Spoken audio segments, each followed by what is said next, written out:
കൂട്ടുകാരെ, വൈകുന്നേരം കടലിൽ വന്നിട്ട ആദ്യത്തെ വലയിലെ ചരക്കാണ് ഇപ്പോൾ ബോട്ടിലേക്ക് കപ്പിയിലൂടെ ഇങ്ങനെ നമ്മൾ മേപ്പോട്ട് എടുക്കുന്നത്. അങ്ങനെ ചരക്കകത്ത് എത്തിയിട്ടുണ്ട്. എല്ലാ വലയിലും കിട്ടണ ചരക്ക് കാണുമ്പോൾ ആഗ്രഹിക്കും കോടൻ്റെ നിറയെ മീനായിരിക്കണമെന്ന്. കോടൻ്റെ എന്ന് പറയുന്നത് ഇപ്പോൾ ഈ നിൽക്കണ ആ സഞ്ചി പോലെ നിൽക്കണ ആ ഭാഗമാണ് വലയുടെ. അതായത് ഒരു വലയുടെ ക്ലൈമാക്സ് ഏരിയ. എല്ലാ ചരക്കും അവിടെ കൂടിക്കിടക്കുന്നത്. റോപ്പിങ്ങിന് അടിയിൽ നമ്മൾ നല്ല ടൈറ്റായിട്ട് വലിച്ചു കഴിഞ്ഞാൽ 3 വലിക്കുമ്പോൾ അത് അങ്ങോട്ടും ഇങ്ങോട്ടുമായിട്ടുള്ള ഒരു കെട്ട് റിലീസാവും. പിന്നെ ഈ ബോട്ട് അങ്ങോട്ടും ഇങ്ങോട്ടും ഷേക്ക് ആവണോണ്ട് ഇങ്ങനെ പിടിച്ചു നിർത്തണം. അത് ഇച്ചിരി ജയൻ്റെ മൽപ്പിടുത്തം കണക്കുള്ള പരിപാടിയാണ്. കാരണം ബോട്ടിൻ്റെ ആയിപ്പ്, അതായത് ആ ഷേക്കിങ്ങിനനുസരിച്ച് തന്നെ നമുക്കത്ര ലോഡ് നമ്മുടെ കയ്യിൽ അറിയണം. അപ്പോൾ ഞങ്ങൾ 2 പേര് നിന്ന് അങ്ങോട്ടും ഇങ്ങോട്ടും തള്ളി അതിങ്ങനെ ടൈറ്റാക്കി നിർത്തിയിരിക്കുകയാണ്.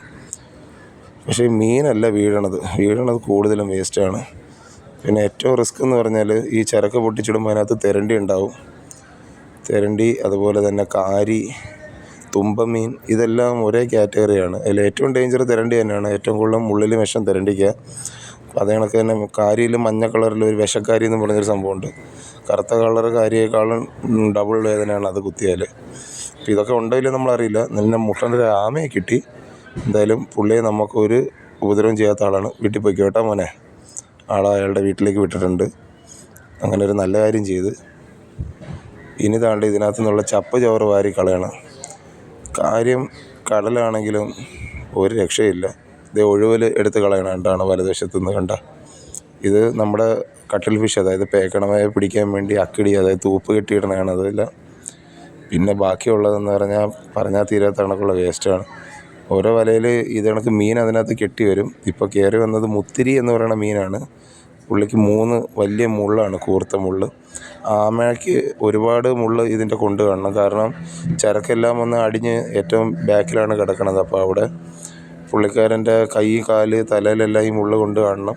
പക്ഷേ പുറമേ നോക്കിയപ്പോൾ ചോരയും കാര്യങ്ങളൊന്നും ഇല്ലായിരുന്നു. എനിക്കൊന്ന് ആമയ്ക്ക് ഷെല്ലിനകത്തേക്ക് തലയും കൈയും കാലും ഇടാനുള്ള കഴിവുള്ളതുകൊണ്ട് പുള്ളി സേഫായിരുന്നാണ്. ആ ചാക്കിലൊരു മീൻ്റെ മുള്ളാണ് കുത്തിയിരിക്കുന്നത്.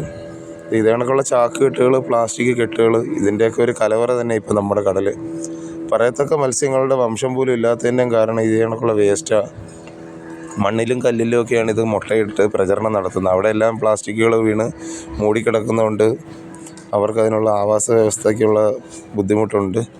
അതിനൊക്കെ കാരണം നമ്മളൊക്കെ തന്നെ, വേറെ ആരുമല്ല.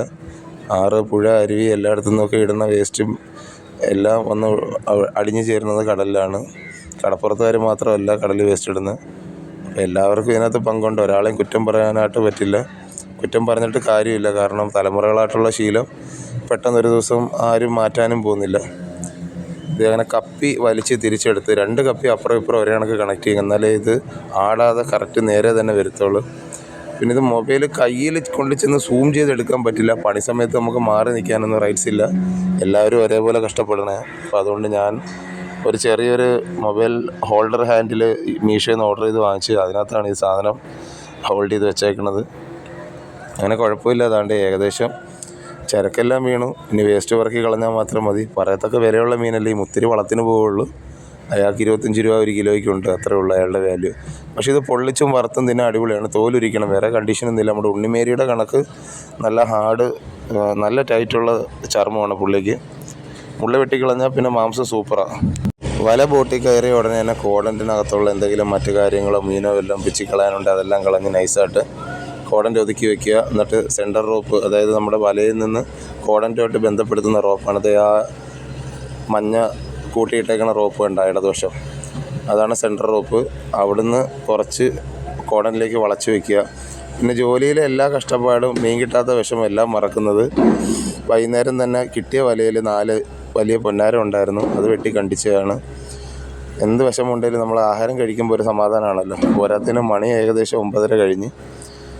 ഞങ്ങളുടെ കൊച്ചു സന്തോഷങ്ങൾ നിങ്ങളെ കാണിക്കുകയാണ് കേട്ടോ. എന്തെങ്കിലും ബുദ്ധിമുട്ടുണ്ടെങ്കിൽ കമൻറ്റിലൂടെ അറിയിക്കുക. അപ്പോൾ വീണ്ടും അടുത്ത വീഡിയോ കാണാം. എല്ലാവർക്കും ബൈ.